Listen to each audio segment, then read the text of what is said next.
Brazil کے Amazon جنگلات کا رقبہ پاکستان سے 7 گنا زیادہ ہے۔ ان جنگلات میں ایک قبیلہ بولسنارو رہتا ہے جس کی آبادی 20 لاکھ سے زیادہ ہے۔ یہ وحشی آج بھی پتھر کے دور میں زندہ ہیں اور جنگلوں اور پہاڑوں میں جھونپڑیاں بنا کر رہتے ہیں۔ خاص بات تو یہ ہے کہ یہ جنگلی آدم خور ہیں۔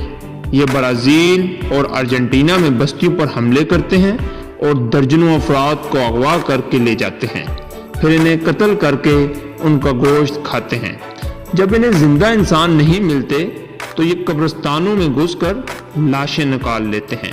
اس لیے جو بستیاں ان جنگلات کے قریب قائم ہیں وہاں قبرستان نہیں بنائے جاتے، بلکہ لوگ اپنے پیاروں کو کئی 100 میل دور شہری قبرستانوں میں سپرد خاک کرتے ہیں۔ کئی سالوں سے ایمیزون کے جنگلات میں تیل اور گیس کی تلاش جاری تھی۔ گزشتہ سال ایک یورپی تیل کمپنی کو کامیابی ہوئی اور بڑے ذخائر نکل آئے۔ اس تلاش اور تحقیقات کے دوران کمپنی کو سب سے بڑا مسئلہ یہ پیش آیا کہ بولسنارو قبیلے کے جنگلی شب خون مارتے تھے اور انجینئرز اور ان کے عملے کو اٹھا کر لے جاتے تھے۔ بعد میں ان کی چبائی ہوئی ہڈیاں ہی ملتی تھی۔ تیل کمپنی نے اس مسئلے کا حل سوچا اور اپنے ایلچی کو بولسنارو قبیلے کے سردار کے پاس بھیجا۔ ایلچی نے سردار کو پیشکش کی کہ ہم تمہیں لاکھوں ڈالر اور تیل نکلنے کی صورت میں منافع میں شراکت دیں گے، ہمیں یہاں کام کرنے دو۔ سردار نے کہا کہ ڈالر اور تیل ہمارے لیے بے معنی ہے، خدا کا دیا وہ سب کچھ ہمارے پاس ہے جو ہمیں چاہیے، ہمیں صرف انسانوں کی لاشوں کی ضرورت ہے، کیونکہ جب ہمیں انسان نہیں ملتے تو جانوروں کا گوشت کھانا پڑتا ہے جس سے ہم بیمار ہو جاتے ہیں۔ برازیل کی حکومت نے تیل کمپنی کی درخواست پر ایمیزون کے جنگلات میں آپریشن کیا، لیکن اسے کافی جانی نقصان اٹھانا پڑا۔ پھر کئی مقامات پر جنگل کو آگ لگائی گئی۔ آدم خور قبیلے نے اپنی جگہ بدل لی اور اسے کوئی نقصان نہیں ہوا۔ دوسری طرف آگ کی خبریں دنیا بھر کے میڈیا میں آئی اور ماحولیات کی تنظیموں نے ہاہاکار مچا دی، جس کے بعد برازیل کی حکومت کو وہ سلسلہ روکنا پڑا۔ تھک ہار کے تیل کمپنیوں نے برازیل کے پڑوسی کولمبیا سے رابطہ کیا اور وہاں مافیا کو لاکھوں ڈالر دے کر گینگ وار کروائی۔ ہر ہفتے اس گینگ وار کا نشانہ بننے والے درجنوں افراد کی لاشوں کو ٹرکوں میں بھر کر ایمیزون کے جنگلات پہنچایا جاتا تاکہ تیل کمپنی کے کام میں رکاوٹ نہ آئے۔ گزشتہ سال تیل کمپنی کی تلاش کے نتیجے میں نہ صرف تیل بلکہ گیس کے بڑے ذخائر بھی نکل آئے۔ ایک اندازے کے مطابق ان کی مالیت کھربوں ڈالر ہے۔ مسئلہ بدستور وہی ہے کہ تیل کے کنویں اور گیس فیلڈ کی تعمیر کے لیے لاکھوں آدم خور قبائلوں سے جنگ کی جائے یا انہیں لاشیں فراہم کی جائیں۔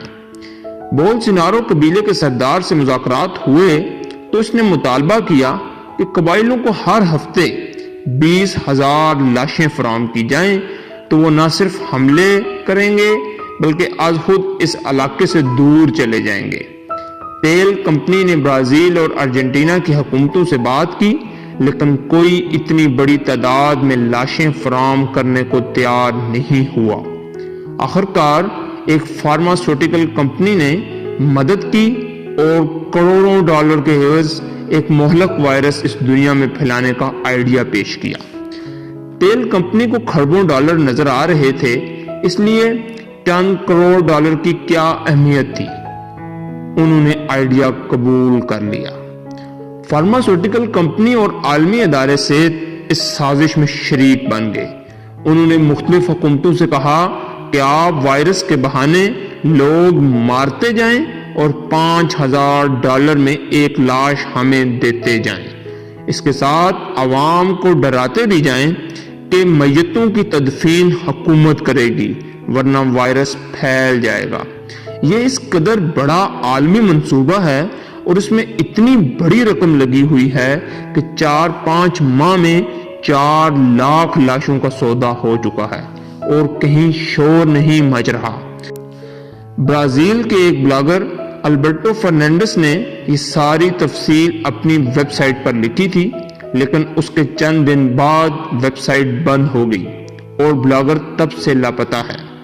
خدشہ یہ ہے کہ اسے آدم خور جنگلیوں کے حوالے نہ کر دیا گیا ہو۔ بلاگر نے لکھا تھا کہ آئل اور گیس فیلڈ کی تعمیر مکمل ہونے کے بعد نیٹو کی فوج اس کی سیکورٹی سنبھالے گی اور تب ہو سکتا ہے کہ ایمیزون کے جنگلات میں آپریشن کر کے آدم خور جنگلیوں کو مار دیا جائے یا دور دھکیل دیا جائے۔ آئل اینڈ گیس فیلڈ مکمل ہونے میں مزید 6 ماہ لگیں گے اور تب تک ہر ماہ مبینہ وائرس سے ہلاک ہونے والوں کی 1 لاکھ لاشیں برازیل جاتی رہیں گی۔ اسی لیے عالمی ادارہ صحت بار بار یہ کہہ رہا ہے کہ کرونا وائرس کی ویکسین بننے میں 6 ماہ سے زیادہ ٹائم لگے گا۔